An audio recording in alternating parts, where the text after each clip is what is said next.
Well, good evening and welcome to the discussion. It's been a wonderful start. We warmed up very well to it. Just to set the discussion in motion, to talk a bit about the ideas that the book emanates and the way we take it further. It is widely said and believed that it's not a memoir, but an insider account of making of India's economic policy between 1979, when Montek returned home from World Bank, as he was there as a young professional, and between 2014. So these have been the formative years, and this is a substantial story of success. The book Backstage notes three things: the approach during the initial years to change as a combination of gradualism called reforms by stealth. Next, growth as part of dismantling of the license Raj and liberalization. And number three, the first 6 years of Modi's government as beginning of a bang, beginning probably with a bang and ending with a whimper, as many people said. Yet the optimism that the book alludes cannot be ignored. It still serves as a cornerstone for India's future economic thinking. And today, we discuss the ideas for economic revival. The beauty of our panel is that we not only discuss and debate, but we also come out with actionable recommendations on each of the aspects of economic growth and revival that the book delves on to make it even more relevant. I'll pause here and introduce our panelists today. Former Deputy Chairman, Planning Commission and author, Mr. Montek Singh Ahluwalia, started his career, as I already mentioned, as a young professional at the World Bank during his mid-20s, came home in 79, and since contributed immensely to the economic thinking and policy making of the country during the formative years. Dr. Radhika Kapoor, Senior Visiting Fellow at ICRIER, has worked at the Planning Commission and ILO and holds a doctorate from the London School of Economics. Dr. Sajid Chinoy, Member Economic Advisory Council to the Prime Minister, is Managing Director and Chief India Economist at JP Morgan, where he has spent more than a decade. The moderator of today's show is Dr. Shruti Rajgopalan, Senior Research Fellow at the Marketers Center at George Mason University and a Fellow at the Classical Liberal Institute at NYU School of Law. She was earlier Associate Professor of Economics at State University of New York. Dr. Ashwini Deshpande is Professor of Economics at the Ashoka University. She's also the founding director of Center for Economic Data and Analysis at Ashoka. She's written two very important books on affirmative action and economic discrimination, in addition to a score of papers.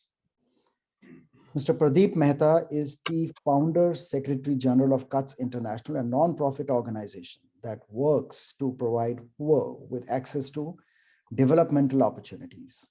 He's also worked extensively in the areas of regulation and competition. Dr. Vinay Sitapati is Associate Professor in Political Science and Legal Studies at Ashoka. Currently, he is at Princeton as Visiting Associate Professor in the Politics Department. With this, I welcome all panelists once again and invite Mr. Samir Kochhar, author, reforms historian and chairman, Scotch Group, for his opening comments. Such a pleasure to be amongst friends again. Montek, of course, I've done a fest sheet of him. I've done a biographical film on him. So it's such a pleasure, Montek, to have you back with us on the Scotch stage after a very long time. Ever since we've been quite busy. This is the third edition of the Indian Economic Forum, or India Economic Forum as we call it. What we've attempted to do is to create a non-partisan space where plurality of view can be assimilated, get mapped on felt needs of the people, and an agenda moving forward can perhaps be defined. Our only prism is the people of India, and our only compass is the inclusive growth of India. When we say inclusive growth, I think what India really needs today is a job generative growth. It needs a spatially dispersed growth, and it needs an equitable growth. And anything that we say or do, or moves that cause forward, is something which is very close to us at India Economic Forum. India Economic Forum, the opening panel that we had last week, managed to reach a consensus on the key challenges on the Indian economy and the contours of a possible solution. These now need to be converted to a strategy and an agenda to address. Montek, in fact, had written to me after the panel that where is the strategy? These are all, adjectives and problem statements. So I'm hoping that with his years of wisdom and the years of wisdom of so many others who've written these fantastic books that we are showcasing during the India Economic Forum, we would be able to find some possible solutions that work for this country called India. This panel is about economic revival, but economic revival for which economy? When you look at different points of views, you read different people, you look at what they're saying, you seem to be talking about a dozen different countries, not one India. And the thing that keeps you wondering is that, does Indian economy no longer have an inflation problem? Or is it an economy where paying for food is the biggest worry? Has Indian economy lost 20 million jobs during COVID, or 6 million more are being generated?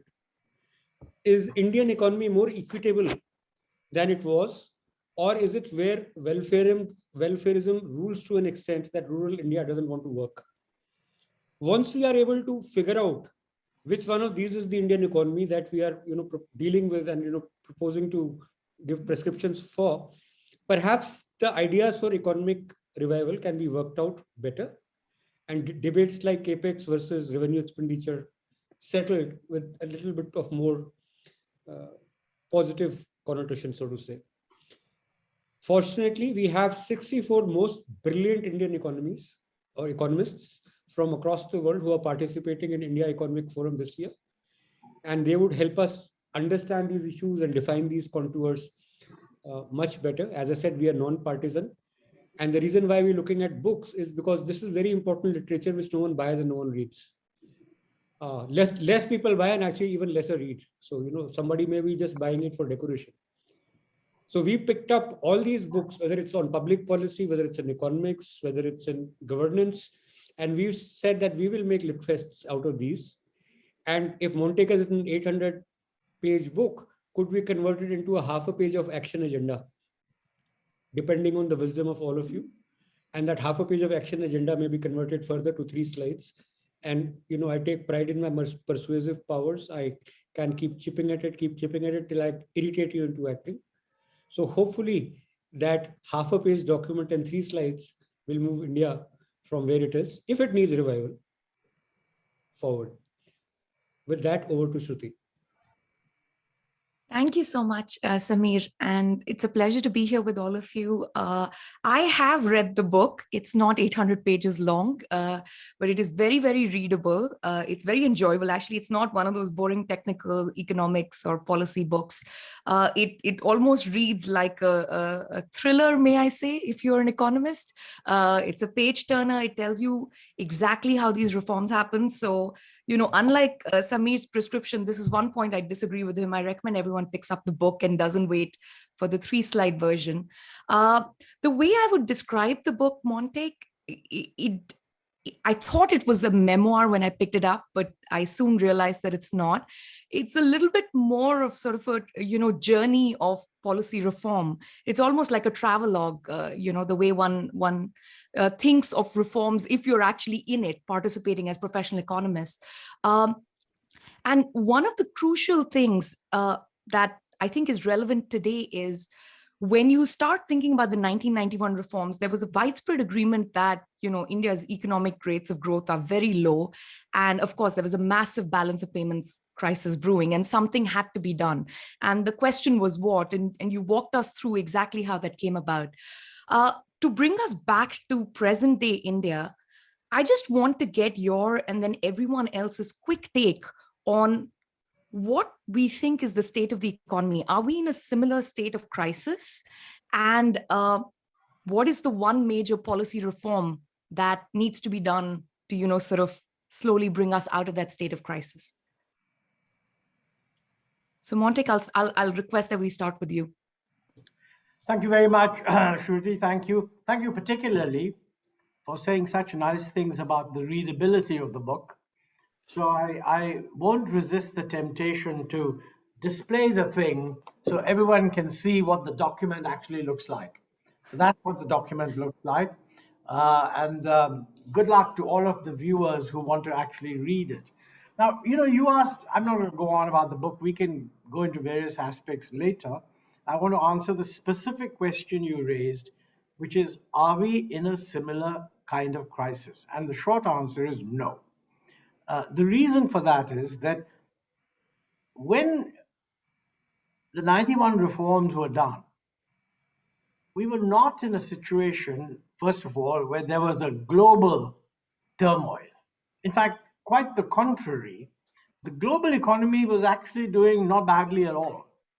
And more importantly, the intellectual consensus globally was very clear. We were the odd guys out. And it was, to me, amazing the number of people in the country who didn't seem to realize that we are the odd guys out. So I certainly saw my job through most of the 1980s to make the point that, listen, wake up and smell the coffee. And in a way, to his credit, I think one could say that Rajiv Gandhi saw the point even before he got elected, when he just stepped into the vacancy that was caused when his mother was assassinated. In his very first speech, he said, we must move India to the 21st century. And in one of his earlier statements in Parliament in February of 1985, he said that, look, how can India be competitive if we are working with systems which are 10 or 20 years out of date? Now, this is the first time ever that an Indian prime minister had said there's something wrong with the system. So quite frankly, people like me who believed there was something wrong with the system and have been talking about it were very enthused that, look, we're going to see a big change. But of course, that didn't happen. And that's just, Vinay can explain to us what caused that particular government to lose steam. But within 2 years, Rajiv Gandhi was completely snowed under, all kinds of other things. When at the end of his term, I think Avik Sarkar and Veer Sangvi interviewed him. He said, why were you not able to achieve so much? And he said, inexperience, which was, I thought, a very graceful kind of thing to say. And a lot of my friends abroad used to compare his performance unfavorably with Deng Xiaoping, who had done fantastic things in China. But experience explains a lot of that, because Deng had been in politics in China for 30 years. Within the Congress party, he had already been discredited once and then brought back. And he knew how to put people in power who would support him. Rajiv Gandhi clearly didn't have that experience. And then comes 1991, when we were hit by a crisis, in my view, almost entirely of our own making. True, the oil price went up because of Saddam Hussein going into Kuwait. But the real crisis was that VP Singh unleashed the Mandal agitation, which made people feel this place is really cracking up. The sort of students are burning themselves, this, that, and the other, and there was a loss of confidence. So the world was okay, which is not the case today, by the way, and there are two reasons about today. One is that the global consensus on what constitutes good policy has changed after the global financial crisis. I still happen to think that the biggest danger in India is that many people will say, look, everybody's turned against competition and private sector. You're the only fellow arguing for it. I think we do need to discipline the private sector. But the worst thing would be if we say, oh dear, maybe we were right in the 1970s and go back. There's some danger of that happening, and we'll come to that in the course of the discussion. But the other thing which makes today very, very different is that the world's going through a pandemic. Now, it's everybody's talking about we're the fastest growing country in the world at the moment, which is true, but that's because we were the biggest shock the year before. So I think generalizing about the economic performance based on short-term behavior today is potentially very misleading. I mean, the factual position today is that after 2016, the economy was slowing down. And if you take the 2 years before the pandemic, the average growth rate was down to about 5%. Yes, we've risen a lot because we fell a lot. The question is, moving ahead, are we going to be just going back to 5%, which I'm sure we can do? That's not a problem. And I don't think that's going to solve any of the problems that we are facing in terms of employment and so on.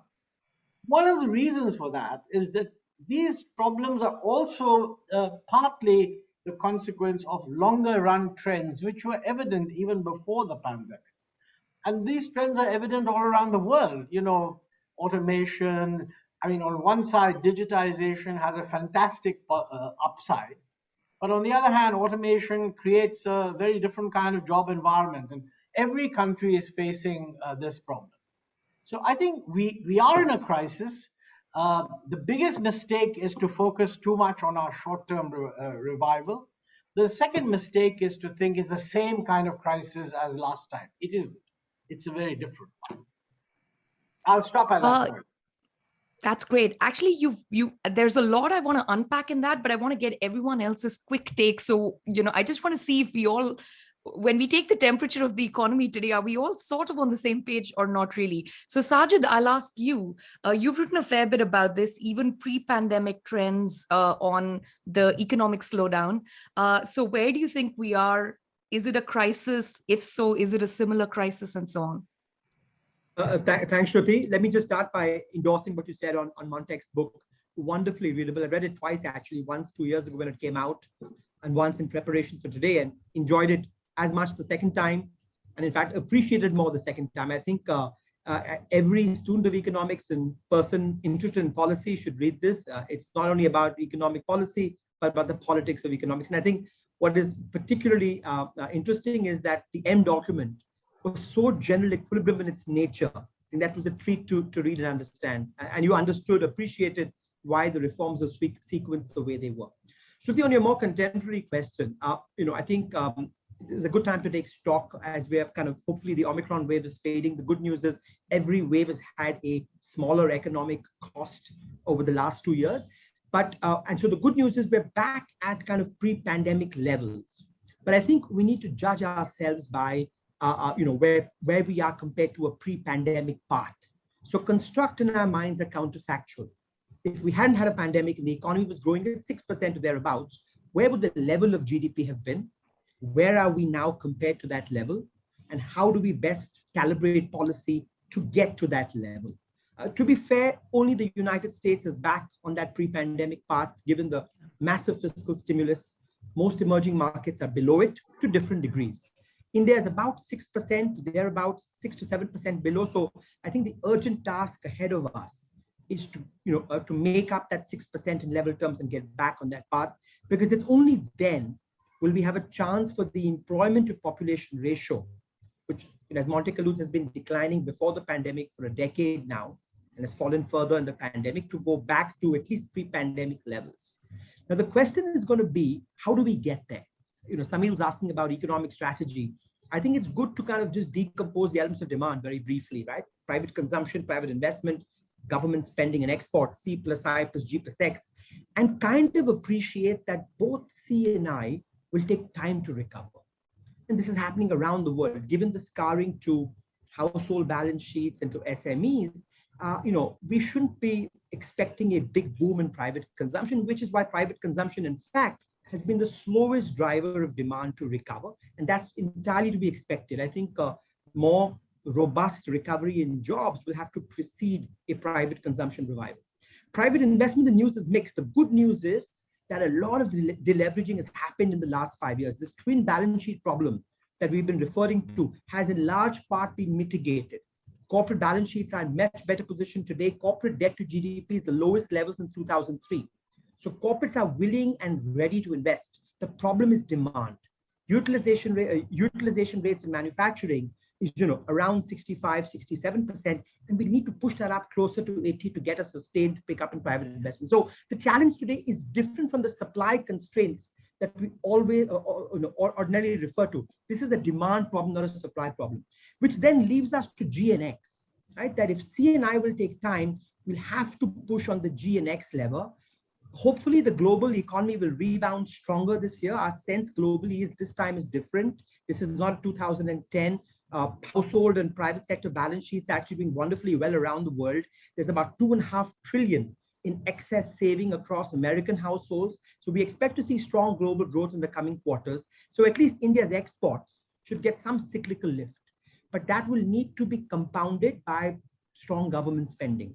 And I'm a big votary of big public investment and big infrastructure spending, precisely because that's the kind of spending that in the near term creates the construction jobs that we need at the bottom of the pyramid. It's only when households have more confidence about permanent income prospects improving will behavior change and consumption pick up. So I think G and X will have to be the bridge that creates near-term growth before C and I recover. The challenge, Shruti, is compared to last year, the intellectual consensus is very divided now because the world has become a much less benign place. The Fed will be raising rates 5 or 6 times this year. Yeah. Oil is above $90 a barrel.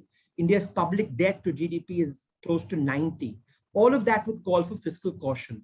So the intertemporal balancing act is how do you use fiscal policy to deliver more infrastructure spending, more public investment in the near term, and yet have a credible medium-term consolidation plan so that public debt remains sustainable and we don't spook bond markets for foreign investors. And therefore, I'll end by saying, if you ask me today tactically, what's the one reform we need to do? It'll have to be asset monetization, disinvestment, privatization, because that will allow you, that will give you the resources to do the extra spending on infrastructure, on health, on education that we desperately need in the near term, and yet allow you to bring your deficit down in a credible way in the medium term. But I'll stop there.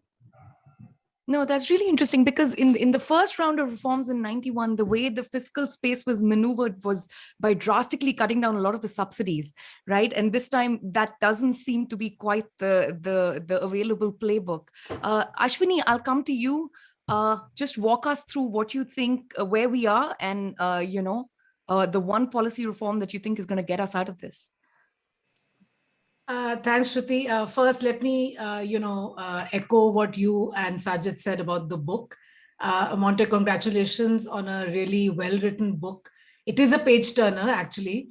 I didn't read it initially because I thought it's going to be some detailed account of government procedure, etc., which didn't. But then the reviews started to come in, and then I finally read the book, and it is really a page turner. It's very, very simply, elegantly written. And I would urge all students of economics, but also just not even non-students of economics, just to understand how policies get made and what's the sort of, what are the processes, how individuals play a role in implementing or shaping a particular policy. So it's eminently readable, and I'm thank you for inviting me also to this panel. Now, for a solution to the multiple economic challenges we are facing, I honestly don't have an answer, but I can just flag a few concerns. Employment has been mentioned, and there is some truth to the fact that automation, the kind of technological change, etc., do pose enormous challenges in terms of, growth. Even if growth picks up, will employment pick up? Because the kind of technology that we'll probably rely on will not be labor intensive. But that being said, the fact is that India is a labor intensive economy. We have a tremendous human capital. We have potential. People talk about the gender dividend, the demographic dividend, etc. That is a reality. So how do you reconcile these two features of contemporary economies? And I think the one thing that didn't happen in the 91, post-91 reforms, and I think that can still happen, is focus a little bit on this sort of missing manufacturing sector. So if you look at the manufacturing sector, it's the problem of the missing middle. The World Bank has been talking about it for years. And it is true that you have the tiny SMEs, which are often just, literally micro enterprises with family labor, 4-5 people. And then, of course, you have the top corporate houses. Neither of those two scenarios is going to be conducive to generating employment. I mean, look at what China did. China's the basic labor absorption strategy was through creation of rural non-farm employment, the small TVEs that generate all these plastic thingies that we all use, I mean, so the fact is that this is not, heavily technologically challenging production, state-of-the-art, kind of technology, automation, etc. This is use of human resources and where people live, which is rural India, For all our talk, we have to remember that our population is predominantly rural, whether we like it or not. And that's the truth. Urban spaces are splitting at the seams. People migrate to urban areas, then don't find jobs. And of course, in COVID, we saw the most tragic reverse migration because suddenly the economy shut down and there was nothing for the migrants there. So on the one hand, while we have to think of urban employment and all of those things, the main thing is that we have to figure out what fundamental economic structure is going to be conducive to absorbing the massive human capital that India has. There's no point in not recognizing it. And somehow whenever we talk about employment, it's always about employment guarantee, NREGA, etc. These are safety nets. This we need when we don't get employment on a regular basis. So I think the conversation needs to shift from NREGA. I mean, NREGA is very good, by the way. I'm a big supporter of NREGA. And we do need that in case employment is not getting generated. But what is the economic structure that will generate good jobs for a variety of roles on a regular basis? Just the regular functioning economy generating jobs. And if we have a large manpower, and if that's our challenge, then that's our challenge. There's no point in wishing it away. We can't. And we've seen the consequences of high unemployment, youth being distracted for all kinds of, very, very regressive and dangerous purposes, threatening social stability. And that's not good for growth at all. So I think that's the central point that I would like to make. This is actually a perfect time to bring Radhika in, because Radhika, I imagine you have a fair bit to say about this specific problem of, the safety net is just that. It's exactly that. It's a safety net, right? How do we employ just massive number of people, ideally not in the informal sector, but in some kind of stable, manufacturing or services jobs? Thank you, Shruti, and thank you, Scotch Group, for inviting me to be a part of this panel. It's truly a pleasure to be here. As all the other panelists have said, this is, truly a remarkable book. It provides such an impressive overview of the economic landscape over the last 4 decades. And I would say that this is not only essential reading for students who want to understand, the paths traversed by the Indian economy over the last 4 decades, but also for policymakers. And before I actually answer your specific question, Shruti, I want to say something about the book, which I found remarkably striking. As you go through the narrative around the reforms of 1991, what you see is that the Indian government, the people who were working behind this strategy, they had a very coherent and integrated strategy to move towards their objective. So the objective was very clear. You wanted a more market-oriented economy. You wanted greater participation in the private sector. You wanted more trade, more foreign investment. And it was understood that in order to achieve that goal, different arms of policy had to move together in tandem. So be it, your macroeconomic policy, your trade policy, your industrial policy, financial sector, all of this had to move together to work in a mutually supportive fashion. And this is what, to my mind, is missing in the discourse in India today. What we hear is that we want to be a $5 trillion economy by 25, 26. And the path we're using to get there is self-reliance or Atmanirbharta. And I'm sure we're going to be discussing a lot of that in this panel. And we believe that self-reliance or Atmanirbharta is going to generate productive employment for our youth. And, the problem, of course, youth unemployment has been something which has been brewing in the Indian economy for now decades. In fact, just a few weeks ago, I found this article, which was written by K.N. Raj in 1959, where he said that even back then, and this is before the NSS data came out, that youth unemployment had always been very high in India. And he said that, the future of India is going to lie in the quality of employment that we generate for its youth. So now in terms of, what the strategy should be, it's a little confusing when you hear different statements coming out, because what we understand is that, self-reliance means we're trying to lure foreign investors away from China and come and set up shop in India. We're giving them huge subsidies through the PLI scheme, which is, worth almost 2 lakh crores. We are also increasing import duties while doing all of this. So we are trying to lure these people to come and produce in India for the Indian economy and for the external market. And concomitantly, we are raising import duties and going back to protectionism. So it's not clear how we can pursue a strategy of export promotion and import substitution together. Now we say that PLI is going to create jobs. Look at the sectors that have been selected in PLI. Now, apart from electronic assembly, which is fairly labor intensive and employment intensive, and which, by the way, is already suffering from a lot of problems because the people who've actually come up and set up factories in India are complaining about rising import duties and saying that they're not able to meet their production targets on account of those rising import duties. All the other sectors are highly capital intensive in nature. We're talking about things like advanced chemistry skills, semiconductors, solar PV modules. These are all sunrise industries. And it's not clear how these kind of industries are actually going to generate the jobs that India needs over the next 10 years. And this is where I think, we're somewhat taking a leaf out of East Asia's playbook. The reciprocal control mechanisms, which were adopted by a lot of East Asian economies, where you gave subsidies to the private sector in return for meeting certain targets, which of course were linked to meeting export targets. But PLI cannot be linked to export targets at this point because that wouldn't be WTO compliant. So the different arms of policy are really not working in tandem. All we know is that we want to achieve higher growth, but we have no clarity on how we're going to go about achieving it. But it's not enough just to achieve higher growth. We have to create more employment. So the sectoral composition of that growth is critical. And like Ashwini said, the focus now has to be on labor-intensive manufacturing, because India has repeatedly missed the bus of labor-intensive manufacturing. Human capital, labor are our most abundant resource.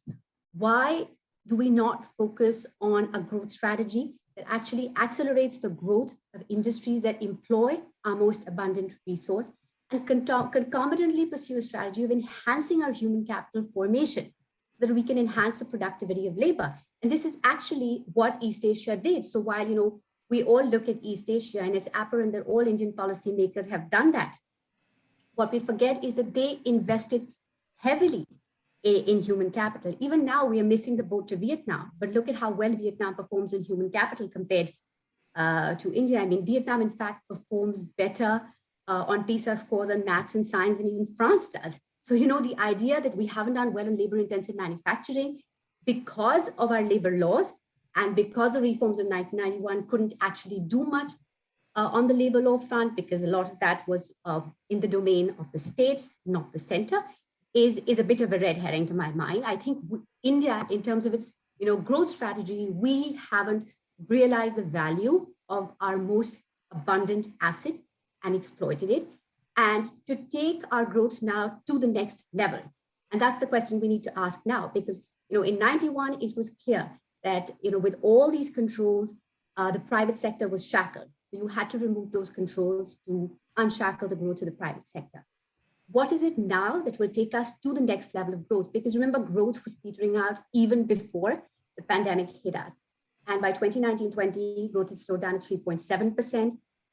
So it was back to what was referred to as the Hindu rate of growth. So I think human capital will have to be key in this. And I'll just quickly add to this that I think the quality of employment, Sajid spoke about construction. I think construction no longer in India is that employment intensive. The big ports and the highways that we build don't create as many jobs as we think they do. Most of the construction employment actually happens in rural India. So, and also the quality of employment created in the construction sector is a bit of cause of concern, because about 80 to 85% is casual in nature. It's very, very precarious. So we need a growth strategy that focuses on human capital and labor-intensive manufacturing. Yeah. Thanks so much. I'll now move on to Pradeep. Pradeep, can you Can you tell us if you concur on we are not in crisis, but we need a growth strategy, and what kind of strategy? Not at all. Let me begin with where Radhika left off. And we have argued for a PLI to become an EPLI, employment and productivity linked incentive plans. That, the plans have been construed in a manner without bearing in mind that employment is a very, very major problem that we are now facing. Having said that, I fully agree with Radhika. Let me go back to the book itself, what Montek spoke about. I happen to have been at the release of this book in Delhi, and it was a very, very, very memorable event.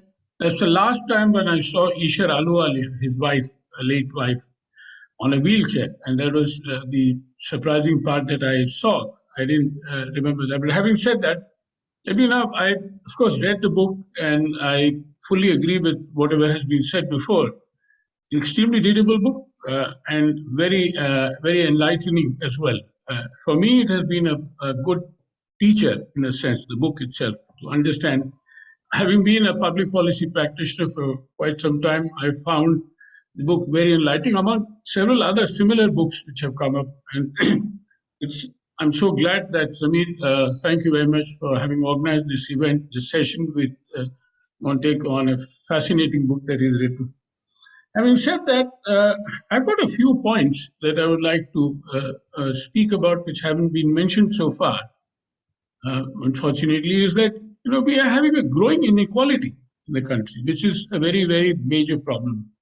And we have what is happening now is, again, it's argumentative or debatable whether we are having a K-shaped recovery or a Y-shaped recovery or something which Sajid could tell us, coming from the Economic Advisory Council to the Prime Minister, as to what is the kind of recovery which is happening. What we see from the grassroots is that it is quite bad. Now, increasing crony capitalism, which is again not a very desirable thing for a growing economy. I'd not like to mention names. Secondly, this government is, what Radhika spoke about is something which we've been also talking about is, how do you raise your human capital? Now, this is something where again there is intertwined is the fact that we require more strong federalism than what is happening today. If you want to build up human capital. So, if different states are progressing on human capital at different levels and different paces, then it is not very helpful for the country at all. Which leads on to the other point is that we require a very clear direction of understanding as to how do you ensure that cooperative federalism takes place. Because, India is a flotilla of ships, as my friend Varun Mehra speaks about all the time. And unless all the ships sail in one direction, we will not be able to achieve what we would like to do. Let me speak about the fact is that one thing on which I and Montek have discussed quite often and agreed upon is how do we promote competitiveness in India. This is something which has been mentioned by Montek as well as others in this particular thing, of which human capital is in fact the first priority that I look at. And among other things is that, how do you, participating in trade agreements. Somebody spoke about import bans. Suddenly you find drones have been banned from import. How silly. Why don't you just raise the duty on it and ensure that you are able to get manufacturing into India, which we have used. You can use trade policy to attract foreign investment and particularly to improve your, there are various examples that I can quote. Let me leave it at that. To say that these are the kind of short-term approaches which suddenly sort of come out like a knee-jerk reaction on something, and apparently due to some lobbies. For example, we missed this grand opportunity of joining the Regional Comprehensive Economic Partnership Agreement. In spite of whatever is the so-called apparent drawbacks, there's not been a proper education of the Indian public on this. That we had long-term sort of built-in agenda, and there was really nothing to be afraid about, but we missed the bus. And that was certainly surprising because the one agreement where the Prime Minister goes for a summit and then tells at the summit that I'm not going to sign, which is very ridiculous. If you did not want to sign, there was no need for our Prime Minister to go. And having said, these are kind of things which all have their own geopolitical sort of repercussions. Now, if you look at the issue about competition reforms, particularly, as I said, one is your trade openness is very important and a very clear, this government is adopting many competition reforms. But again, as somebody also pointed out, there's a lot of ad hocism. DBT, etc., is very good. And there are several other good things which are happening, particularly interoperability in various ways, like one ration card, one health card, and so on and so forth around the country. All these things are very good. But there has to be a concerted design about this.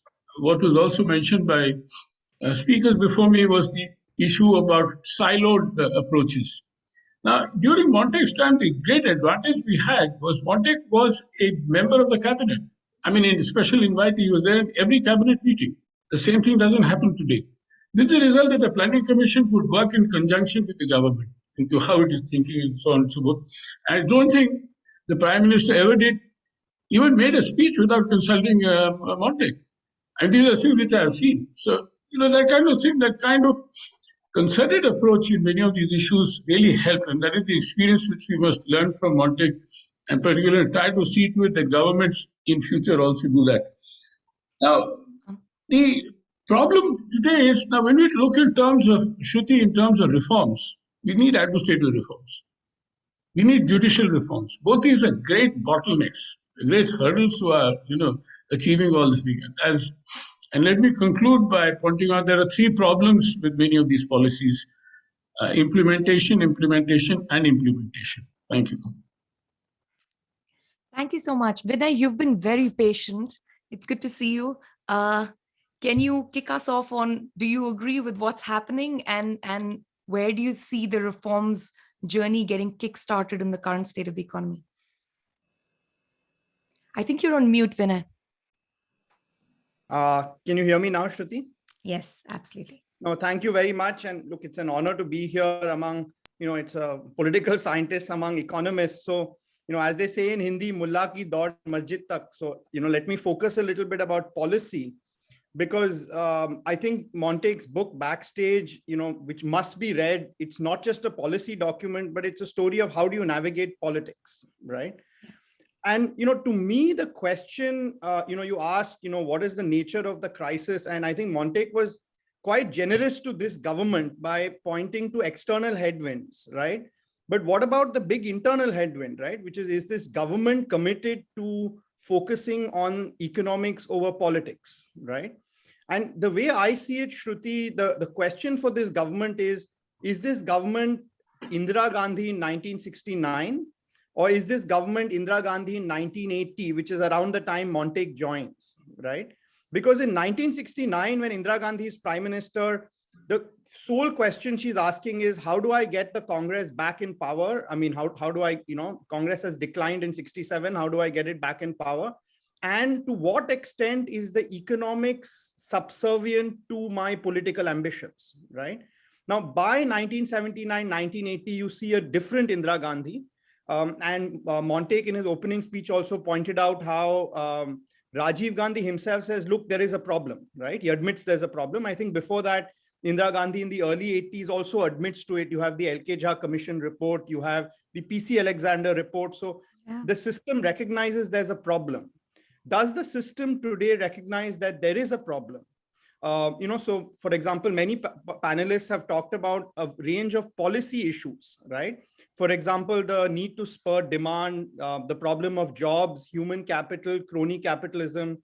But to me, the more basic question is the government today willing to listen to this? Or is the question the government is asking, what will it take to win Uttar Pradesh, right? Because if that's the question the government is asking, then these policy issues take subservience, right?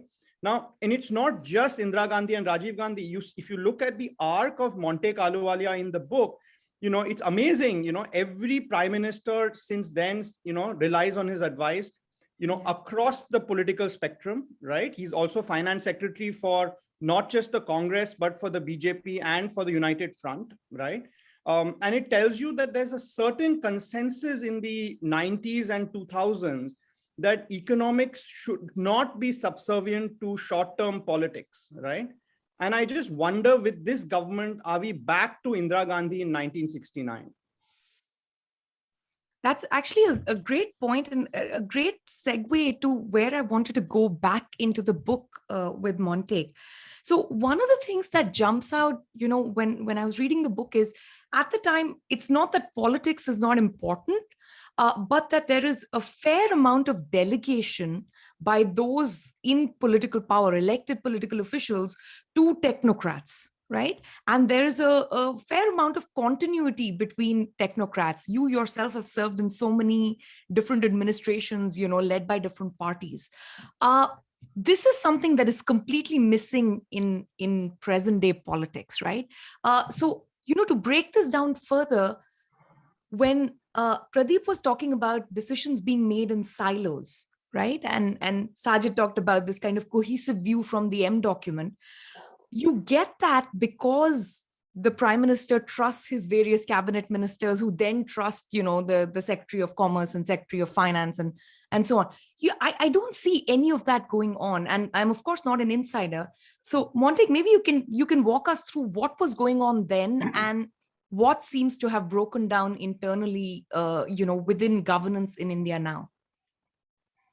Well, I mean, I'm not an insider anymore either, but I can maybe look back on, I don't think that the issue was that the politicians delegated to the bureaucrats, and the bureaucrats by definition are technicians, and therefore they did a better job. I think in those days, there was a much wider recognition that this is a very complex country and there are different views. And let these views express themselves. I mean, let me just look at the M document, for example. VP Singh was if you like, a partner with Rajiv Gandhi in the original liberalizations on tax policy. And he was, as I bring out in the book, he was quite a leading figure in getting it done. At that time, he was actually pushing the bureaucracy. I mean, we were supporting him from the PMO, but his own bureaucracy was not so willing to bring in the VAT aspects, etc. But he pushed it through. At the same time, when he became prime minister, he's the one who asked me, why is our stuff not working? So I said, look, we're not doing reform. So I did the M document. Now, he could see that, look, there's no way that he's going to get this stuff done through his government. I mean, he had Madhu Dandavate, all sorts of left-wing guys. But what does he do? He sends it to the cabinet secretary for discussion. He doesn't say this is great. He just said, discuss this thing. Now, when the prime minister sends a document, and everybody knew that it was written by me, sends it to the cabinet secretary, then everybody thinks, hey, listen, there's a lot of different kind of thinking going on, so let me say what I want to say. And it's not that everybody agreed immediately. There were different views. So I think that it's not that not that the politicians did what the bureaucrats said, but I do think at that time a multiplicity of views floated around, and out of that, hopefully, some kind of a consensus could emerge. Now, they say that there's less of that internal discussion now. I have no way of knowing, being an outsider. I only read the newspapers. But if it's true, it's very unfortunate because we're running a more complex economy. I mean, as all of you know, and certainly Sajid knows, it's his bread and butter. That macroeconomics today is a very complicated thing. It's not what it was in 1990, when, a few rules of thumb were elevated into some kind of... today, you've got even the best economists in the world kind of disagree. I mean, there's Larry Summers saying in America that, the Fed is not raising interest rates. And there's Joe Stiglitz saying it would be a great mistake to raise interest rates. So it's very complex. And there are two things here. It's not, if you were to honestly say today that, look, it's very complicated, and quite honestly, there are all these economists saying different things, and I'm listening to them. I'm doing the best I can. And if things go wrong, I'll change my mind, but this is what I'm doing. That would be great.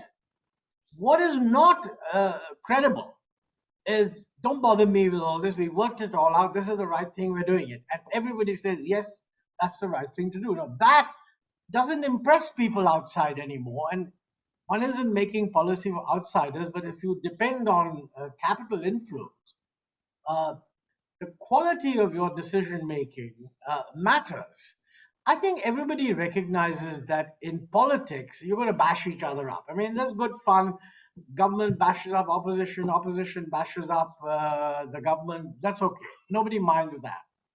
But there must be a feeling that, and maybe, I don't know whether the Prime Minister's Economic Advisory Council or the Niti Aayog or some of these institutions, whether they are performing this role of letting the Prime Minister know that, look, these are the kind of things that people are going to be watching us for. I mean, I just, not to push Sajid into commenting, but I wrote something in Mint just after the budget.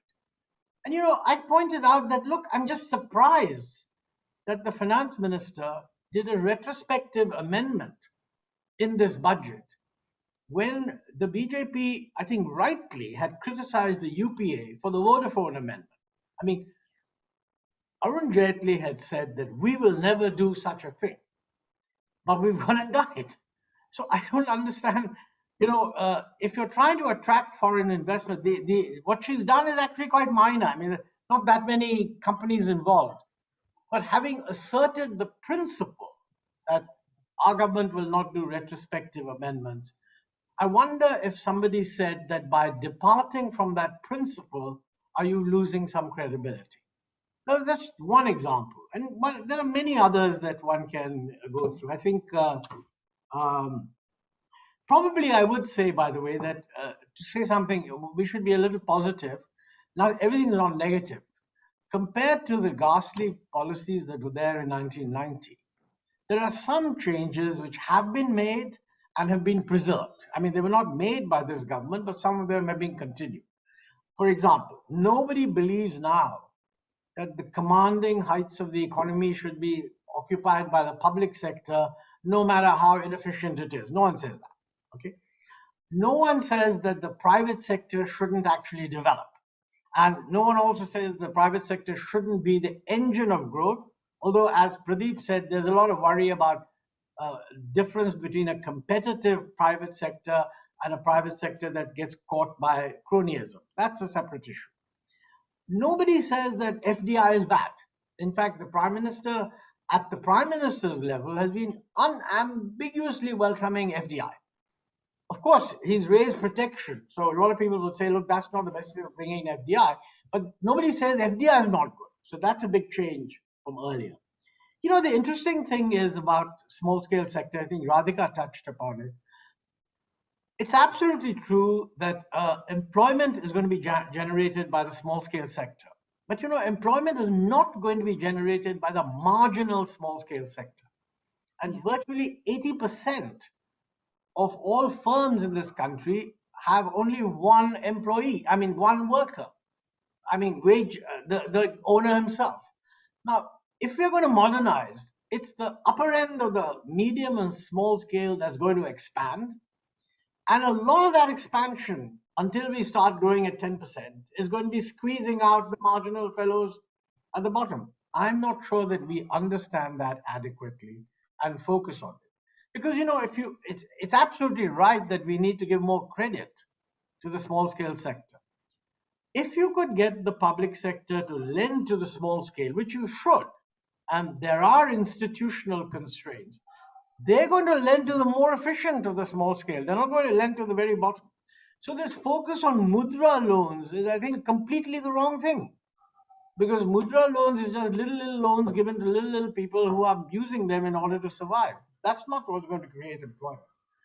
Now, how does this thing get focused upon? That's one big issue. The other big issue is what is happening in the election campaigns. Now, somebody should do an analysis of the manifestos of all the parties. They're all a disaster. I mean, everybody wants to give free power.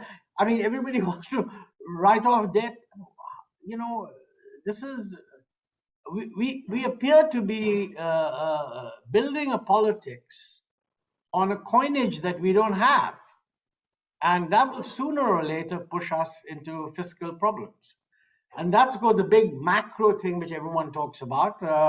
I share the view of Sajid and others that She did the right thing by not trying to squeeze the budget deficit. I mean, we need that extra year because demand is very low. But there's another viewpoint which says that, oh, well, you know, in order to now create safety nets, help the poor, etc., let's sort of spend more money on all kinds of schemes. That would basically throw the fiscal trajectory completely off the chart. And the truth is, our credibility on fiscal trajectories is pretty low. I mean, we're very good on slogans. That's generally true. I mean, the slogan, every government has the slogan that we must have a medium-term transition, and sometimes we call it a glide path, sometimes we call it transition to some low fiscal deficit. Everybody agrees. But finance minister after finance minister actually ignored that in practice. So credibility is not that high. Maybe, I mean, one of the problems is that nobody's mentioned this, but we need to get some tax reform done. And the funny thing is, on tax reform, one of the tax reforms should be an acknowledgement that customs duties are not going to be a way of raising taxes. But that means that something else will be. And I think the GST is the right solution. But is there a political willingness to do GST? I mean, the reform of the GST. So I think there are a lot of issues, but every one of them is controversial.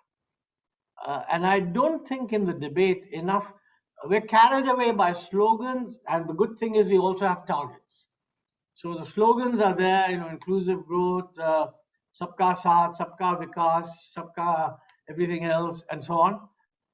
And then you have, we're going to be an $X trillion economy in the future. We have a doubling of farm income, all wonderful things. But what are the policies that will bring this about? That's where there isn't agreement.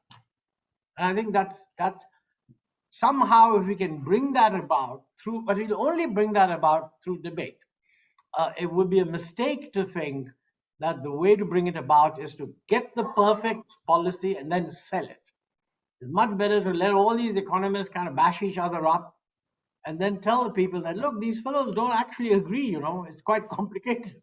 So some of my former colleagues are great believers that we must consult everybody, as if by consulting everybody, you'll get an agreement. You won't get an agreement, but at least you will have sunbai. And then you will honestly say, but look, lots of people say these things, but you know, this is what we're going to do. And most importantly, let's hear your criticism, and we are quite willing to change. And I mean, for example, one good thing, finance minister deserves a lot of credit, let me say, because she's often criticized. She's the first finance minister in the last 10 years, by the way, who has linked up the nominal growth of GDP with the targeted inflation and the real growth. Now, the interesting thing is, she's got 11-point-something% nominal, and she says GDP deflator is going to be 3.5, and therefore real growth is going to be between 7.5 and 8. Now, I see that also as saying that if at the end of the year you don't get 7.5, you will say, oops, I failed. I'm not saying you resign, but I mean you failed. Up to now, finance ministers have never given a real growth rate target. I mean, the economic survey has, but the budget speech has never done that. So I think we need to measure, outputs, I mean, against actual expectations. And how to do that is a big political issue. You know, you talked about a consultative process. So, you know, there are two parts of that which I can see have broken down in recent times. One is, you know, post 1985 and the anti-defection, right? So the consultative process within Parliament itself has become stunted. And there are, you know, places like PRS India who've been tracking that discussion in Parliament. Now it's almost sort of staging, right? Your book is called Backstage, but the actual stage is Parliament, where everything is staged. And then, you know, all the discussions happen somewhere in a back room somewhere. So that's one problem. The second is the number of expert committee reports, you know, parliamentary reports. Those have declined in recent years. You know, a lot of the consultation that you talked about in the late 70s and 80s, which eventually led to the 91 reforms, they were these massive reports, whether it is talking about decontrolling cement or talking about opening up trade, well thought through expert committee reports. So that's another piece of the puzzle that's missing. So the question I would put out to the rest of the panel is, what has substituted these two consultative processes, which have completely broken down in India today? Is this happening in the PMO's office? Is it happening at the finance ministry? Is it happening at all? I don't want to put Sajid in a spot, but whoever thinks there's a comment here can just jump in.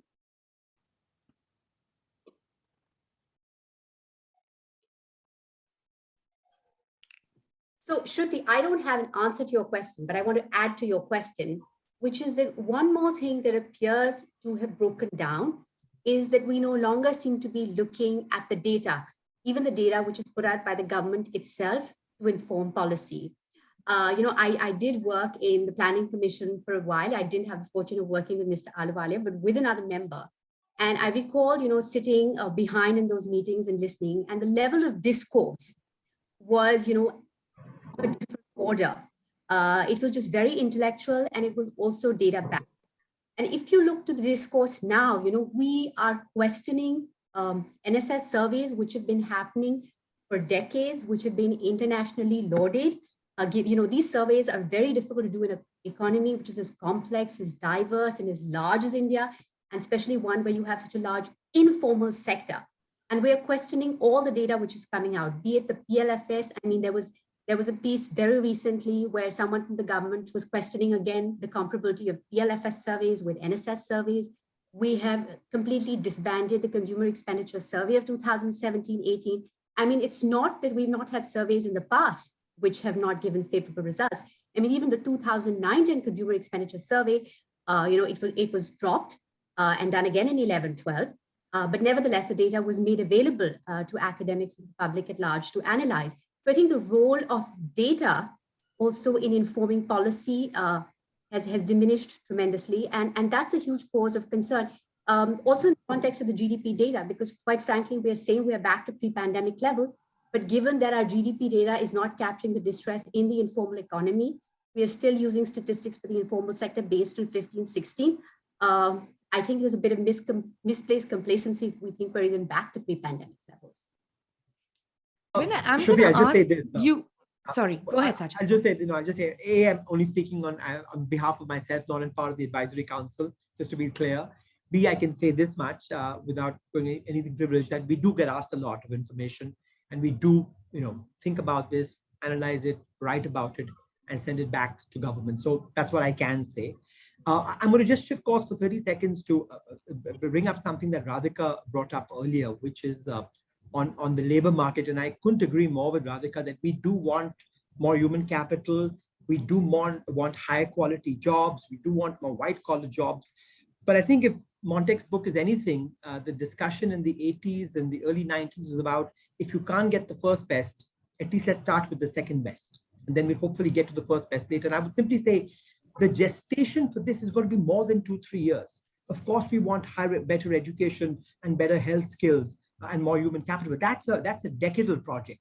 And I just point to this, that Ashwini made the point that unfortunately what's happened in the pandemic and all over the world is things have moved from the informal sector to the formal sector. And as a consequence, capital labor ratios have gone up. And you see that's in India. You can reach the same level of output in the formal sector with more capital and less labor. And the paradox in India is, even as you've got high demand for NREGA in the informal sector, organized sector firms will complain about the opposite phenomena, that they can't find enough people of a particular skill, large corporate firms. So I think the process on the supply side of more health, more education, more skilling is a decade-long project. My simple point was, the near-term imperative, I think, is one, to mitigate the scarring. The scarring's happened in the informal sector, and so construction jobs, for all of their other shortcomings, at least can help mitigate that scarring at the bottom of the pyramid. And I will say that, even though I completely agree, even in construction and infrastructure has become more capital intensive, there's a recent paper by the RBI, well, not so recent, that still shows that compared to other kinds of interventions, infrastructure still has a relatively labor intensive approach. So it's very much second best. because the first best is going to take time. Vinay, I wanted to bring you in because you've actually carefully studied at least two prime ministers and how the sausage is made, right? How much does temperament matter right at the top? Like, what are the factors that really matter right at the top to bring about the kind of consultation that Montek was talking about? That, there are obviously different points of view. Current macro situation is way more complex, not just within India, but also globally. It's difficult to get agreement. How do we think about what the role of the prime minister is? Well, I would say that, and I think Montek's book attests to this, that there are three criteria which I think matters hugely, in terms of the quality of the prime minister, right? I think the first is an ability to listen to other people. And Montek, just spoke about it, that ultimately, prime minister can take whatever decision she or he wants to take. But, do you realize that India is a complex country that, and that, most importantly, economics is an expertise area, right? That it's not about gut instinct, but, it's an expert area and there are multiple experts. And, I could pick Narasimha Rao as a good example here. He was the subject of my first book, which was, he knew he didn't know economics. He was he knew welfare schemes very well. That was what he had done in Andhra Pradesh. And so he was willing to listen, right? So he made it clear that he wanted PC Alexander as, he asked PC Alexander, that he wanted, I think, Mr. Patel as finance minister. When that didn't work, he requested Manmohan Singh. He regularly consulted with Montek Ahluwalia. When he was shown the M document, he knew what he didn't know, right? So I think that's one, and I think that's an important quality. The second quality I think prime ministers have and need, when, if you look at which prime ministers are able to put on economic growth, is, are they willing to accumulate political capital, right? Either with the voter or with parliament, and then expend it to protect economic policy, right? That's basically the idea. Or do you see economics as a tool for populism, right?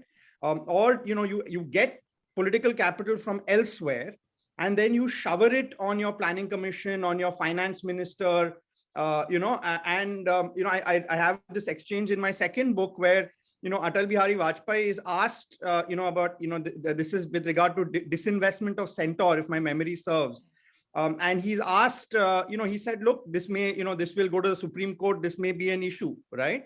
And all he does is he turns to Brajesh Mishra, who's his principal secretary, and he says, Pandit ji, hum dono to jail nahi jayenge na. And then that's all he does, right? And then he turns back and he says, go ahead. And I think that's an important second quality that, by the, what Sajid just pointed out, the argument for second best is often because the first best, the best option is politically controversial, right? But sometimes even second best has political costs, right? Are you willing to bear those costs, right? And are you able to take political capital and brownie points that you've earned elsewhere, right? Like, for example, Atal Bihari Vajpayee earned it with the nuclear blast. Again, you may disagree or agree, but it gave him brownie points, right? Which he then expended on his finance ministers, Jaswant Singh and Yashwant Sinha. So I would say, I would point to these two qualities, the ability to listen to experts and the ability to use political brownie points earned elsewhere. And Montek talks about this in some detail, right? Especially in the period that he is finance secretary, 91 to 98. Yeah. Speaking of, sorry, Ashwini, please jump in. Yeah, sorry, I just wanted to jump in a little bit because this discussion about experts and data, etc. One of the trends that we should be worried about is it's not just whether you trust experts or don't trust them, or whether you trust the data or not. Basically, just not release any data. That's a sort of the gut instinct, which is consumer expenditure survey ho gaya, don't release it. PLFS, delay it as much. There are already murmurings about, we don't need a census in 2021. Why don't we just wait till 31? Things like that. So this reluctance to just even release data for the fear of what it might show, A. And secondly, to see universities or consumers and producers of knowledge as having some kind of an agenda, because this has been, a bureaucrat actually said this to me, I just written a paper on stunting, which is just NFHS data, and I didn't think it was because, there's stunting all over the world and including in India. And I just looked at trends, et cetera, et cetera. And he basically looked at the paper and he said, you have an agenda. I said, what is the agenda? It's just, and if in my mind, I was just analyzing NFHS data and producing a paper. And I said, wait a second. I mean, why would I even do it? I actually care about the problem and I want stunting to go down. So if at all I have an agenda, it is to improve the nutritional status of Indian children. And surely that can't be a bad desire to have. And so I worry that this mistrust, and you see that on Twitter every single day, it's like you're in a war zone almost. And one never thinks of writing papers or reading books or giving comments, etc. It's never, in my mind, all these years, I grew up on the JNU campus. My father was professor there.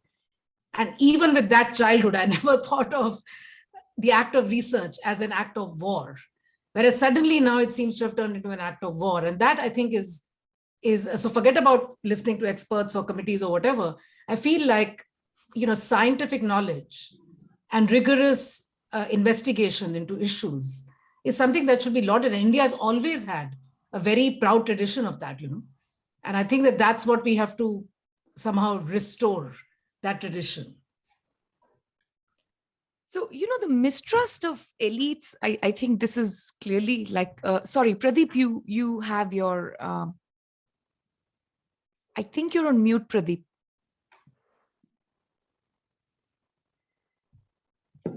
Please complete your remark. No, please go ahead. Please go ahead. No, there's one interesting dimension of Montek, and this is going to be critical rather than being adulatory as well. He's a very dear friend.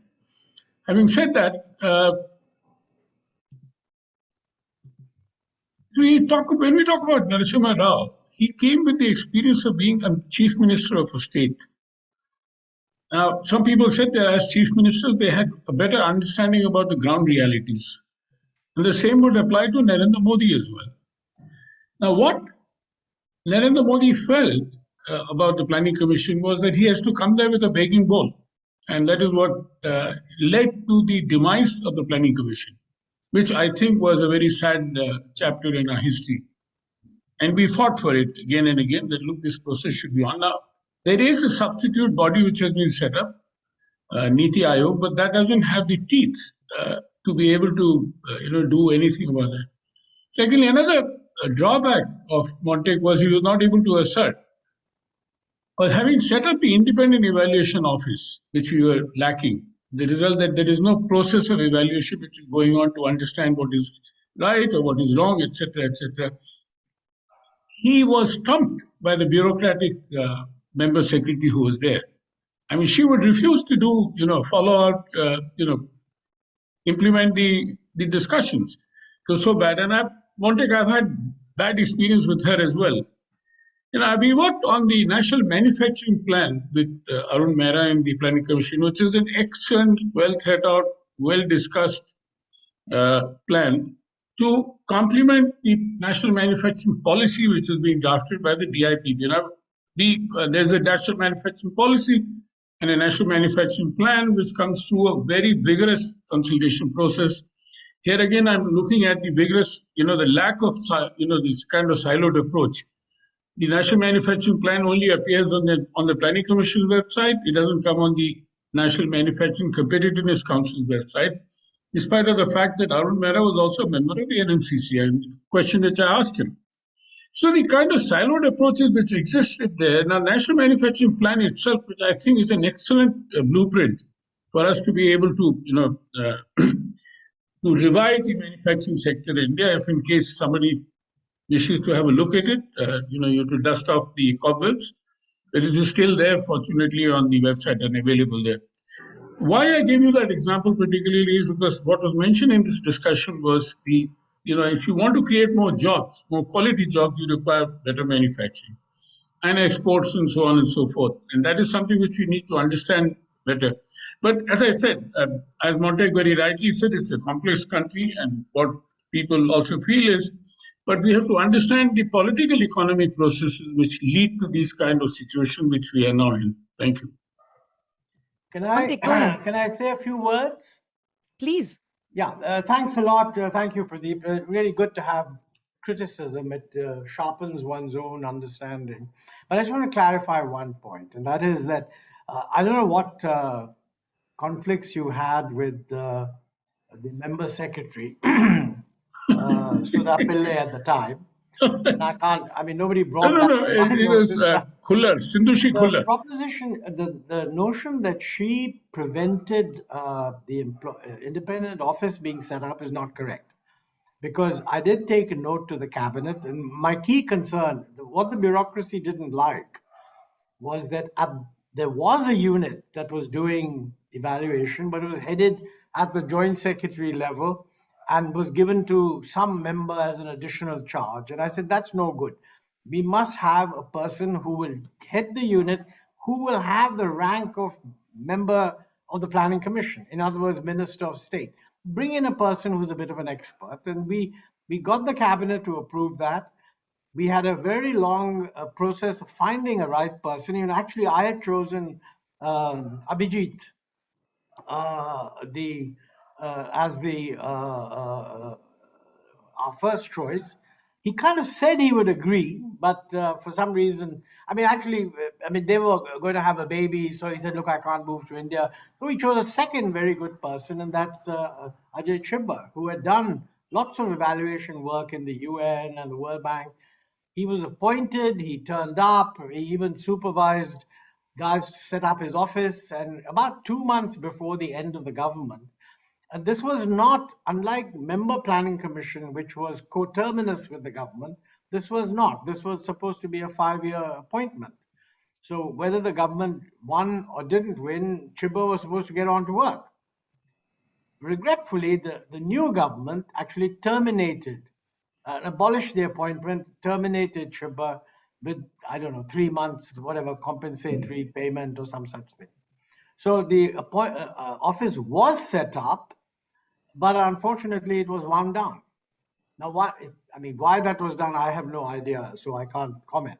But it is unfortunate because, if you look at what governments do, I mean, I've given a lecture on this and I want to write it up at some point. I mean, governments do 4 things, each of which is actually very important. One is to manufacture saleable slogans. Because, slogan captures the imagination, and you can't sell people except on a slogan. So it's like Kennedy sort of going to the moon, Macmillan saying you never had it so good. We also had slogans. The only interesting thing is, by the way, we never subjected our slogans to analytical scrutiny. I mean, for example, Panditji is widely reported to have coined the slogan, everything can wait, but not agriculture. But the entire policy of the government of India until 1980 was anti-agriculture, until 1990, because it was kind of high duties. And, agricultural economists used to say that, look, by having a high duty, you're avoiding a depreciated rupee, which means the burden of protection is being borne by the agricultural sector. So one thing is, when you have a slogan, for God's sake, there is a logical relationship between the slogan and the end result. We don't do enough of that. Second thing is that along with the slogan, you must have a target. We used to have targets. We don't have a plan anymore, but we have stated some targets. I mean, whatever, $5 trillion economy by 2024. Maybe, obviously, it won't happen. But then the pandemic interfered. So maybe it'll happen 2 years later. Doubling of farm income by 2022. It hasn't happened, but maybe they're going to have another delay. There's nothing wrong with that. But having got the slogan and the target, you need 2 other things. And those 2 other things are either programs, which is ways of spending money, or policies. Policies are things like liberalization, devaluation, whatever. Now, in the Indian thinking, 90% of debate is on programs, never on policies. Yeah. So somebody says, you want to improve skills. They don't say we've got to change the policy. They say we must spend another 6% of GDP, 2% of GDP on health, on education. Same thing on health. Now, you desperately need quality work that will tell you whether the program is achieving the end result. That's why I wanted an independent evaluation office. The crux of the independent evaluation office was that when the office said, we're going to do an evaluation, the ministry couldn't refuse to get the evaluation done. They had to have the evaluation done, and they should risk losing the money if they don't agree to have an independent evaluation. Yeah. Otherwise, it's meaningless. It's just writing an essay. So I think on programs, we've even in the past been weak, and we are now also weak. And this is where evaluation makes a big difference. Yeah. You know, for years we've known that, for example, the Swachh Bharat, earlier the Nirmal Gram Yojana, we said, oh, we must put up toilets. The entire focus was on putting up toilets. Nobody bothered to check whether they're being used. And when independent surveys were being done, at one point people found there were innumerable problems. Like people didn't like having a toilet right next to their own home. You know, they felt it sort of slightly polluting. So they had the thing built, but they used it to store grain, never used it for a toilet. And if you don't have water, what's the use of a toilet? So these things can only come out when there's evaluation. But the bottom line is, I don't think the center should be doing this. It should be left to the states. And this is the central thing about cooperative federalism, and it's tough. I mean, even during my time, the ministries, they were totally opposed. They said, look, if you just give the money to the states, they'll waste it. And the general image, these are wasters, they'll just do some fuzzy thing. No assumption that if a politician, no assumption that, you know, if a chief minister's got a lot of money to do something, he will be judged by his end results. And if he's wasting, the political process will say, a lot of waste is taking place, a lot of corruption is taking place. The idiotic presumption that a bureaucrat in Delhi can tell whether it's being wasted or not, that is beyond belief. Because they have no idea. And, you know, I don't think we've solved that problem at all. Because at the moment, states have too little money. I mean, the Finance Commission did Venu Reddy did a good thing. He sort of said 50% of the tax revenue should go to the states, which is good. But what the center has done is they got rid of a lot of the central schemes that were also sending money, which is okay, because the share of tax revenue is unconditional. This thing was conditional. But over time, a lot of cesses have been imposed which are not shared. So the actual degree of sharing of central revenue has actually shrunk as a percentage. Now, look, this is the crux of whether we can get to the issue of the capacity to do things. I think Sajid wants to say something, so I'm going to stop. Yeah. Well, sorry, Shruti, thank you for it. Just to connect a couple of dots here, Montek spoke about the importance of policies, but also how complex the macroeconomy is, and to lay this out in about 60 seconds, right? So the important difference between now and what happened in the 1990s is then one could argue the state was too intrusive. We wanted a larger role for the private sector, more competition for the state to go back. But the intellectual consensus has changed after 2008. Given the level of scarring that we're seeing around the world, fiscal policy is being rethought, right, from what's happening in the US to different parts of the world. So the challenge for a country like India is going to be, how do you actually improve and focus and in some cases increase the role of the state in the immediate aftermath of the post-pandemic world? We spoke about more infrastructure, more public investment. There's a learning loss from kids not being in school for 2 years. What role should the state governments and the center be playing over there? What should we be doing in terms of reimagining healthcare? But the complexity is going to be, well, how do you have more, how do you increase fiscal scope at a time when public debt is 90% of GDP? The current account could be 2.5% of GDP because oil is approaching $100, right? And then, markets will say, well, to finance this larger fiscal deficit, you should be part of a bond index. Well, if you're part of a bond index, that means more capital inflows and a larger balance of payment surplus. That means there's pressure on the rupee to strengthen. Now, if the RBI is being told, let the rupee not strengthen, then you're intervening and creating more rupee liquidity. And then fiscal and monetary policy are working in tandem at a time where inflation's at 5% and the current account is there. So just to lay out in 60 seconds, the complexity of all of this in a post-pandemic world for emerging markets like India that don't have the exorbitant privilege like the US has, where you can run a 10% of GDP fiscal deficit and, you know, your bond yields go down, not up. Yeah. No, I think that the lack of fiscal space to maneuver and, you know, how that affects monetary policy, well taken, but also how does it affect how we go about the external sector, right? What we've seen through the pandemic is exports have increased, but mostly it's high skill exports, or it is, you know, I mean, in the case of internet services, it's actually digital services that are being exported, right? This doesn't exactly lead us to solve the problem that Ashwini and Radhika have been flagging, which is you need some kind of robust employment program linked to the recovery post-pandemic. And meanwhile, instead of more trade openness, we're also moving towards more Atmanirbhar Bharat, right? It doesn't seem very cohesive, even the Atmanirbhar Bharat. There's like just ad hoc increase and change in, you know, tariffs. It doesn't seem like we know what we're doing. So what is a good way to think about the external sector, speaking of reforms, because that was really the starting point of what made India take off, this kind of recognition that we need trade openness?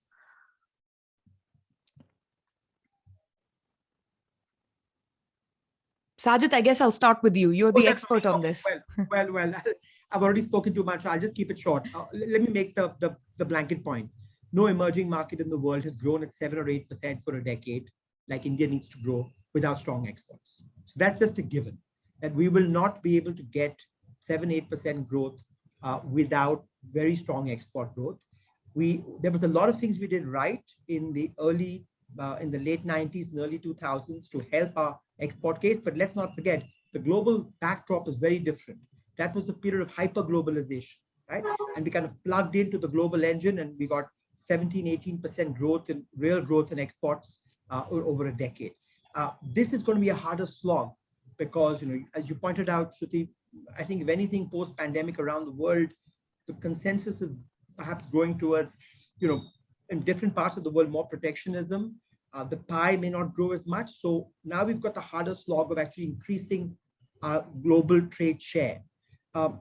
Services, interestingly, has been, you know, increasing of its own. The share of service exports is going up. And I think post-pandemic, given this whole digital adoption, I think our IT sector is very well positioned to exploit that. So I think I'm very hopeful about, you know, what would deem to be non-tradable services becoming tradable, whether it's education, whether it's health, and for India to exploit that.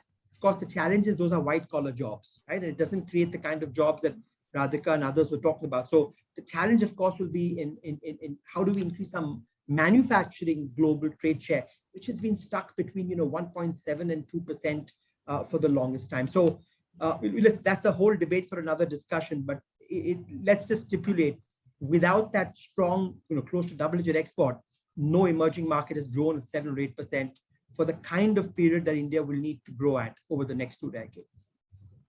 Ashwini, Radhika, we have just a couple of minutes left, but I want you to quickly come in on this.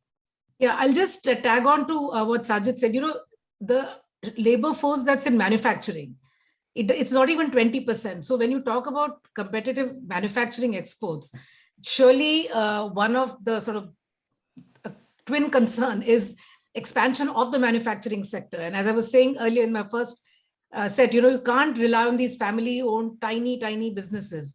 That's not what's going to create a robust manufacturing sector. Neither can the few top firms, whether crony or not, that again is not going to create the robust manufacturing sector. So we do need, we can't postpone the discussion about the set of policies that will create a robust and large manufacturing sector, which is competitive. It can't be a few business houses hiding behind protectionism and, you know, because they're not going to be competitive globally. So I agree that exports have to grow, but I think we also have to think about the growth of domestic manufacturing, which will also solve to a certain extent the employment problem. Yeah. Radhika? Yes, so, you know, I completely agree that vis-a-vis labor-intensive manufacturing, export promotion will have to be a key pillar given the flagging domestic demand. And post-pandemic, like Sajid said, the export basket has tilted towards high-end services. But even before that, vis-a-vis manufacturing, the export basket was more tilted towards capital-intensive goods as compared to labor-intensive goods. But we need to change that strategy desperately. We need labor-intensive manufacturing to be more competitive. Now, of course, a part of improving that competitiveness, like I said before, is enhancing the competitiveness of your labor. But what we can do in the immediate term, at least, is enter trade agreements that ensure duty-free access to external markets, and also rethink the strategy of import substitutions so that labor-intensive industries can get access to affordable inputs, which can make them more competitive. And this actually hurts the SMEs even more, because bulk of labor-intensive manufacturing actually happens in the micro and the small enterprises. And when there are input duties which are levied on key inputs, it hurts them enormously. So both vis-a-vis, export entering these trade agreements and import duties, we need to rethink that if we want to pursue a strategy of export promotion. Pradeep, Vinay, do you have a quick thing to add before I let Montek have the last word on this? No, I think, again, taking off from where Radhika left, we need to improve our competitiveness. And mind you, the transaction cost in India is about 17% more than ASEAN countries. These are matter of fact. Yeah. And this is the result by which our industry is very shy of country getting into free trade agreements, because they are uncompetitive. Our electricity rates, for example, are horrible. In the world over, the electricity rates for industrial use is more than the domestic rates, which is the other way around. I mean, we are, following a Robin Hood policy by robbing the rich and paying the poor. In fact, what you're doing is you're actually robbing the poor. And exactly in terms of what Montek has been saying all this while. Vinay? Thank you. Yeah, no, I just want to end by, plugging the book once again, which is that, especially, people, between 17, 30 who are reading this, who are watching this, Montek Singh Ahluwalia, and the first half of the book really captures that, the policy debates that you talked about today, he was at the heart of it. He began in Washington, DC, that was his career. And then, he made a conscious choice to make in India, right? So he joined policy, he worked in policy. Now, you may not be able to get a joint secretary level ad, in the finance ministry to come back to India, but there are many other ways. And I think that that's an important lesson from a book like this, that, if you make a conscious choice to be part of an Indian debate, you often have huge impact, even if you take a bit of a financial hit. Montek, I will let you have the last word. Shruti, I would come in for a minute. Thank you. Thanks a lot. Let me first of all thank Pradeep and Rohan for organizing this. I really enjoyed it. Let me then, I meant to say Samir Kocha, who actually organized it, for organizing it. And then let me also thank all the participants for actually saying such very good things about the book. I'm not going to try and have the last word on these issues, because I think the panelists have actually raised the issues very well. As is implicit, they're floating around. I just go back to a theme that was touched upon in the discussion. I just hope that in the next 2, 3, or 4 years, and that's why I want to write my next book on focusing on the future, that these things get discussed so that one has a better sense that this person holds this view and this person holds this view, so that whoever's running the show is kind of aware that actually they have plenty of choice, and they have to defend their choice in the light of the other point of view. And it's not the case. This is not a 2 + 2 = 4 kind of situation. And that's the nice thing about economics, because it pretends to be rigorous, but it only does that by grossly oversimplifying the essential model, which means that by oversimplifying in a slightly different way, you can get a very different result. So the apparent analytical conclusions just don't follow. I mean, look at what's going on now in the debate on competition. This is really Pradeep's area, where there's a huge report on why the global financial crisis broke. And the conclusion is quite clearly that the regulators were asleep at the wheel. But when they were asked, were you asleep at the wheel? And some of the most distinguished names that you can think of, I mean, Alan Greenspan, after all, was called the maestro. Probably still is thought of to be the maestro by some people. I mean, clearly failed to see that the system was being subjected to enormous risk. And the only known person, by the way, who actually said that is our very own Raghuram Rajan, who was described by my good friend Larry Summers as a Luddite for having said that. So economists are famous for insulting each other and being very feisty.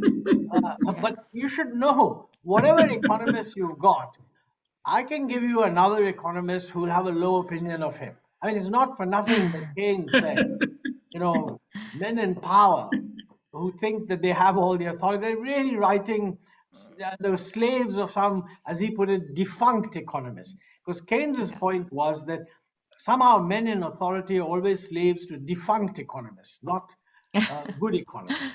How to find out who's a good economist? Look, by the late 80s, rather late 70s, when Keynes got thoroughly discredited because inflation went up, Keynes would have been called by the Chicago school as a defunct economist. So there are fashions that you have to watch the fashion, but you've got to be a bit nimble in not being overwhelmed by the fashion. So Samir, thank you very much. And all the rest of you, thank you also. Before you go, Montek, just a quick one. Thank you so much. Shruti, you know, there are about 500 people who have actively engaged with this session across the channels. There are lots of comments. We put just 2-3 in the chat. If you could just post them to Montek, that would be very nice, because I think audience deserves some answers. Let me just pull up the chat comments. Give me 1 second. You know, they were accusing Raghu Rajan of being a Luddite. I think I've revealed myself. I wasn't accusing him. I said Larry Summers called him a Luddite.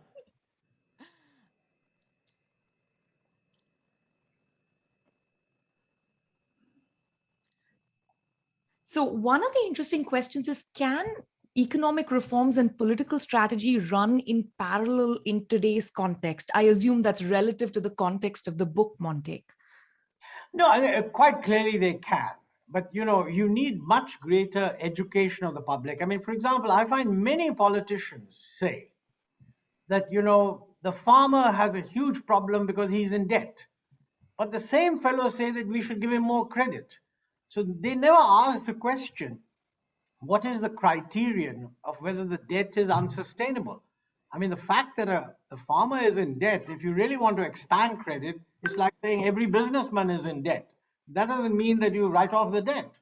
So there's, you know, we superciliously talk of financial literacy for ordinary people. You need a huge amount of financial literacy for politicians to realize that some of the slogans that they think are phenomenally compelling are just nonsensical. You know, another interesting question is on disinvestment. So Sajid started us off with, we really need some disinvestment and privatization basically to raise money, right, for the kind of fiscal expansion that the government is hoping for. One is, to what extent can disinvestment help revive the Indian economy and bridge this fiscal gap?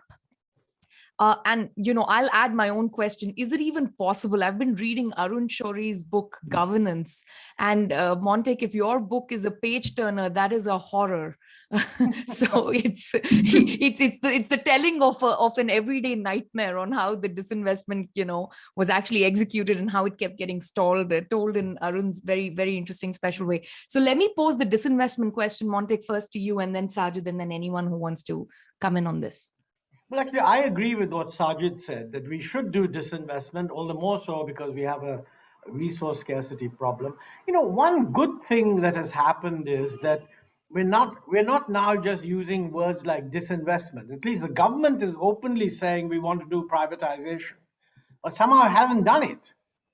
I mean, Air India is a terrific achievement, although, you know, it became easier because you had the Tatas who probably had an emotional connect with Air India, and the government sweetened the deal quite a bit by taking away almost all the assets and also some of the land. But, you know, the other disinvestments that they are planning, uh, banks and so on, it's good if they do it, but it's going to be difficult to get it done in a transparent manner. You know, personally, in my view, the easiest thing to do disinvestment is hotels. So I don't see why we don't disinvest. Nobody in his right mind would mind a public sector hotel becoming a private sector hotel. It's a competitive area, and that would be the simplest thing to do. But anyway, the fact is that this is another area where there's a consensus now. And the only thing is there's a consensus on privatization. You know, some people object, but not most. The danger is people will say, was it transparent? I think as long as it's transparent, there isn't a problem. Though I personally feel, I don't know anyone in politics as honest as Arun Shuri. Possibly Manmohan Singh would be the name that would, not possibly, definitely, he would be in the same category. But Arun is clean as a whistle. And the fact that he got caught up with all this is obviously a huge disincentive to anyone to do the same thing. And particularly, I mean, he's after a politician. But for a civil servant, I mean, getting involved in these things amounts to basically saying, if you're charged, it'll take 10 years. And during that 10-year period, you won't have any useful job and you won't get promoted. So why on earth would anyone want to do disinvestment under those circumstances? Or, I mean, privatization. Disinvestment is easy because you're just selling some shares. And the market price of those shares is known, and it's easy to determine what is a good price. Sajid, do you think, disinvestment and privatization can get us out of the fiscal hole that we seem to find ourselves in? Shruti, not entirely. I think there is a stopgap arrangement for the type of tax reforms that Montek even spoke about that was needed back in the 1990s. And just to quickly clarify, I think what's good is the fact that at least there's a consensus now that privatization needs to happen. Yeah. The tactics will change. Overnight we're hearing LIC, there might be a 5% disinvestment. And maybe we should go in small steps, and that will be more politically acceptable. I'll leave the tactics for another day, but at least strategically, that will fill the gap in the next couple of years. At some point, we can't get away from more fundamental tax reform, not just on the GST, in terms of simplifying it, broadening the base, possibly pushing up rates at some point, not now, but 2 or 3 years from now, back to what was considered the revenue neutral rate, but also the direct tax code. We need a roadmap over the next 3 years for the DTC, take away the exemptions, bring down the rates, broaden the base. Ultimately, over the next 5 years, the only way to bring our public sector borrowing requirement from about 11% closer to 6%, and at the same time improve allocation and spending on health, education, infrastructure, is to boost the revenue side. And I would argue in the near term, it has to be disinvestment / privatization. In the medium term, it has to be serious tax reform. Yeah. Ashwini, Radhika, do you have anything to add to the disinvestment part of things? I mean, in terms of labor, I think in fact, the biggest resistors of privatization are the unions, right? And the government employees of the various public sector organizations. But would you like to comment on this? Well, I completely agree with, with Sajid is saying, but on the labor side, I mean, it's only natural that you would expect them to resist, because just look at the quality of employment that prevails in India today. I mean, just about 2% of the total workforce actually has jobs which provide them with social security benefits and security of tenure. And most of these guys are in public sector units. So it's obvious that they are going to resist. But in the larger scheme of things, I mean, having such a portion, having all these privileges while not having the fiscal resources to do all the other things that are needed, it's doesn't. It's a no-brainer. Yeah. Yeah. On one last question from the chat, and then I think I'll hand this back to Samir. This is especially for you and Ashwini. There's a question of how do we really go about building up the human capital, that is required to push India into the next stage of economic growth. Now, this is obviously a big question, but I'm going to ask you for the bullet points of, what needs to happen to very quickly start working on building up human capital, not just the decades-long project, but the immediate steps. Well, I think maybe Ashwini, who's an academic and therefore a teacher, Yeah. would be the Well, best I one. mean, as you know, it's a very large question and there are no quick answers. But, in terms of the quantity of, if you think of human capital in a very instrumental way about years of education, say quantity. Yeah. So over time, that's been rising, and it's been rising for all sections of society. So male-female gaps have drastically reduced, caste gaps have reduced, religious gaps remain a bit more substantial. But I think we have to take the conversation forward from just quantity to quality. Like the Asar report comes out every year. Yeah. And it's really shocking if you look at the grade age correspondence between, learning outcomes. And we see that also in universities, when we teach, students have come for masters or bachelors, and it's shocking how in many dimensions their education has been deficient. And it's not necessarily, it's obviously not their fault. That's the education that we got. But this has been a problem of long standing. And so I think that, and of course, if you include health in human capital, that is an even larger challenge because expenditure on health has been stagnant for years. Including during the time that Montek was in government as a proportion of GDP, India spends a pitifully low amount on health. Out-of-pocket expenditures by Indians are very high for a very questionable quality of healthcare, and COVID sort of exposed all those. So if you think of an educated and healthy population, then I think India, the twin challenge of achieving that, and by educated, I mean educated as substantively, not just in terms of years of education. Because years of education, I think that deficit has been rapidly declining.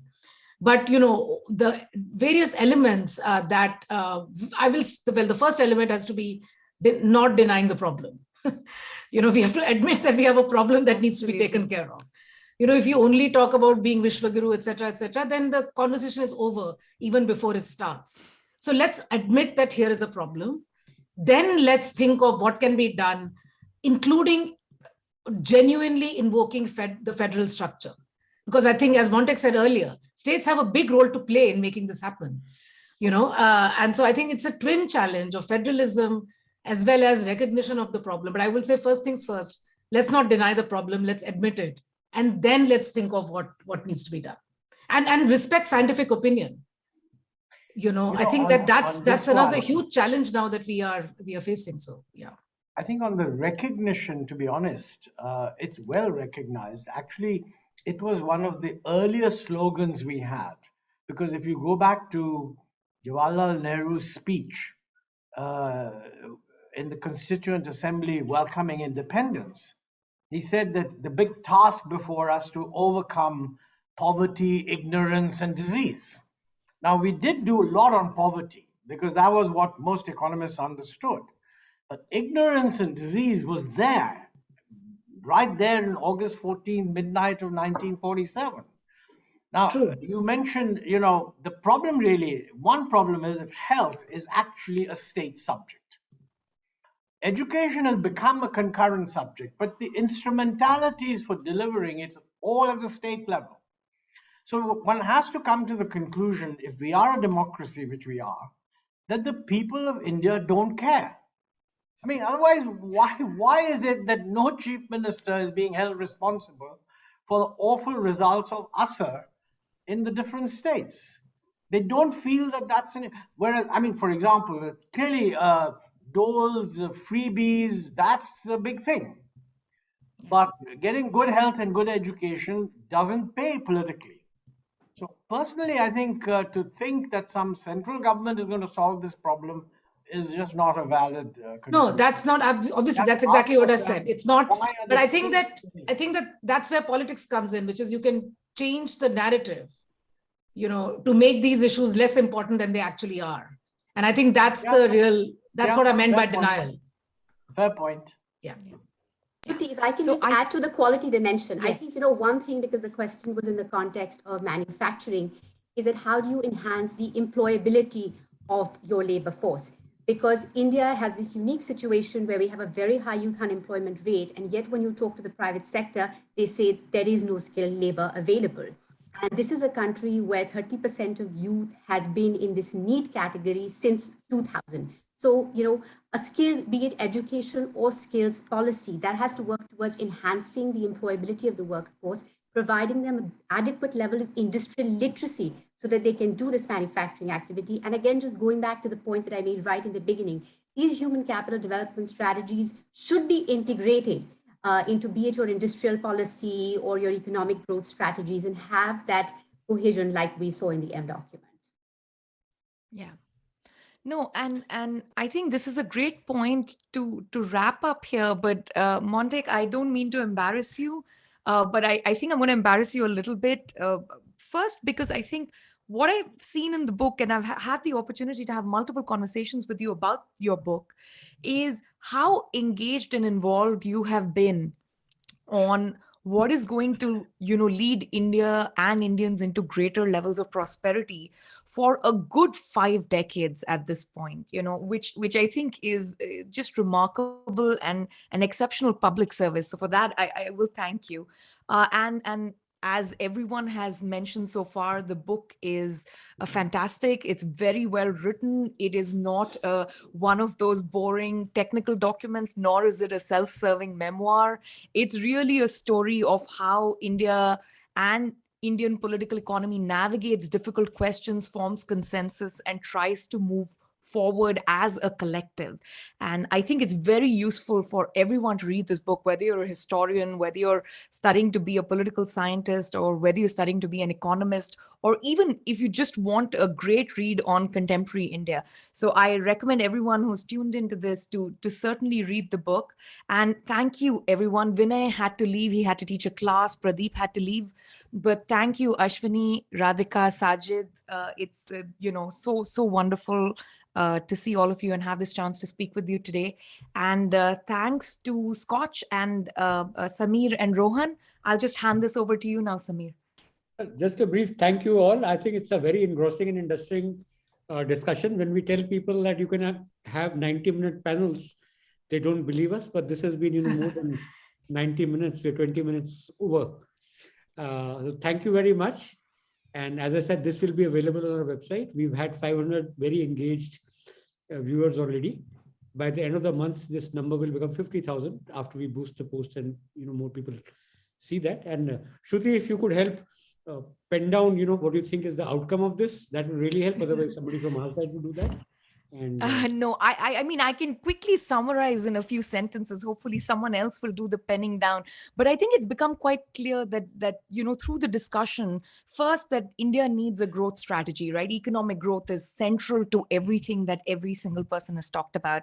The second is the importance of, raising the fiscal space to have some kind of spending that is required over the next few years to help India recover. Now, whether that is done through, disinvestment, whether that is done through capex, that those details can be debated, but I think that's a really important part. I think the entangled story of labor, inequality, and human capital has been very, very clear through the discussion today. Over and over again, it's been pointed out, what a difficult time the informal sector has in recovering from the pandemic, and what needs to be done with the informal sector, especially peri-urban, rural areas, to bring this about. And finally, the external sector is just so crucial to the story. I think there is absolutely no disagreement that for greater competitiveness, as Pradeep said, you need to have trade openness, right? I think even Sajid summarized it as no developing or emerging country has grown at 7-8% consistently year on year without trade openness, without boosting its exports. So I think, if I had to summarize and contemporize everything that Montek's book has taught us to today and what came out in the discussion, that's where I would leave the listeners at. But hopefully someone else can, pen this down more eloquently than me. Thank you very much. Thank you. Thank you to Thank you all. Thanks very much. Thank you.